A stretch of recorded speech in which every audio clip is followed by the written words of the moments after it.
মাছ নিলাম, মাছগুলো ছোট ছোট টুকরা করলাম, ভুনা করব ডিম দিয়ে। এখানে ডিম নিলাম, মাছ দিয়ে ডিম দিয়ে ভুনা করব, অনেক মজা লাগে খেতে।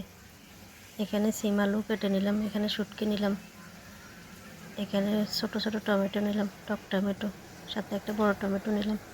সিম দিয়ে শুটকি দিয়ে টমেটো দিয়ে রান্না করব। এই যে রান্নার জোগাড় করে নিলাম। আসসালামু আলাইকুম, সবাই কেমন আছেন? আলহামদুলিল্লাহ আমরা ভালো আছি। আজকে আবার নতুন একটা ভিডিও নিয়ে আসলাম। এবং সিম রান্নাটা বসিয়ে দিলাম, কড়াই বসিয়ে তেল দিয়ে দিলাম লবণ, শুটকিগুলো একটু ভেজে নেব।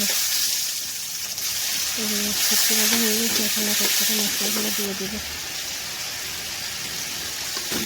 মশলাগুলো একটু জাল জাল করে রান্না করব, যেহেতু শুটকির তরকারি। এই শুটকি ভাজা হয়ে গেছে, মশলার সাথে ভালোভাবে কষিয়ে নিলাম। এখন সিম আলুগুলো দিয়ে একটু পানি দিয়ে দিলাম, যাতে মশলাগুলো পোড়া না যায়, সিমের সাথে লেগে যায়। ভালোভাবে মিক্স করা হয়ে গেছে, এখন বেশ কিছুক্ষণ জাল করব।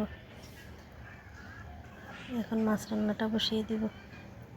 কড়াই বসিয়ে তেল দিয়ে দিলাম, তেল গরম হয়ে গেছে। এখন এক এক করে মশলাগুলো দিয়ে দেব, একটু জাল জাল করে ভুনা করব মাছটা। মশলা দেওয়া হয়ে গেছে, মশলাগুলো কষানো হয়ে গেছে। পানি দিয়ে দিলাম, পানি দিয়ে একটু মিক্স করে নিলাম। এখন মাছগুলো দিয়ে দেব, মাছ দিয়ে আবার একটু মিক্স করে এখন জাল করবো বেশ কিছুক্ষণ। এদিকে সিমটা একটু নেড়ে দিলাম, যাতে তাড়াতাড়ি সিদ্ধ হয়ে যায়। এখন একটু ঢাকনা দিয়ে দিব। মাছটাও বলক এসে গেছে, একটু নেড়ে দিলাম।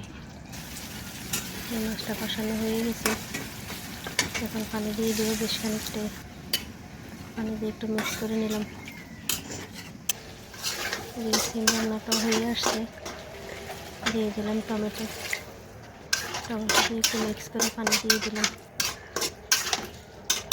শুটকি দিয়ে তরকারিটা রান্না করলে অনেক মজা লাগে খেতে। এদিকে মাছটাও বলক এসে গেছে, এখন ডিমগুলো ভেঙে দিয়ে দিব। ডিম দিয়ে মাছ রান্নাটা অনেক মজা লাগে। ডিমটা দিয়ে দিলাম, এখন বেশ কিছুক্ষণ জাল করে নেব। এদিকে সিম রান্নাটা হয়ে আসছে, আর একটু জাল করে নামিয়ে নেব। ডিমটা এখন উল্টিয়ে দেব। সিম রান্নাও রেডি। সিমের কালারটা অনেক সুন্দর হয়েছে। এদিকে মাছটা ডিমটা হয়ে আসছে, ধনিয়া পাতা দিয়ে নামিয়ে নেব। তরকারিটা আরেকটু হবে, আরেকটু জল কমাবো। এখন দিয়ে দিলাম একটু জিরা ধনিয়ার গুঁড়ো, এগুলো দিয়ে একটু মিক্স করে নিলাম। দিয়ে দিলাম ধনিয়া পাতা দিয়ে একটু মিক্স করে নেব, একটু জাল করে নেব। মাছ রান্নাও রেডি, নামিয়ে নিলাম। কালারটা অনেক সুন্দর হয়েছে। এদিকে সিমটাও কাজে হয়ে গেছে, নামিয়ে নেব। এখন সিমের কালারটা অনেক সুন্দর হয়েছে, নামিয়ে নিলাম। সিম রান্নাও রেডি, রান্না কমপ্লিট। এই ছিল আজকের রান্না। এখন খাওয়া দাওয়া করে নেব। আজকে এই পর্যন্তই। সবাই ভালো থাকবেন, সুস্থ থাকবেন। যে যেখান থেকে ভিডিওটা দেখেন, ভালো লাগলে লাইক কমেন্ট করবেন। সবাইকে অনেক ধন্যবাদ। আসসালামু আলাইকুম।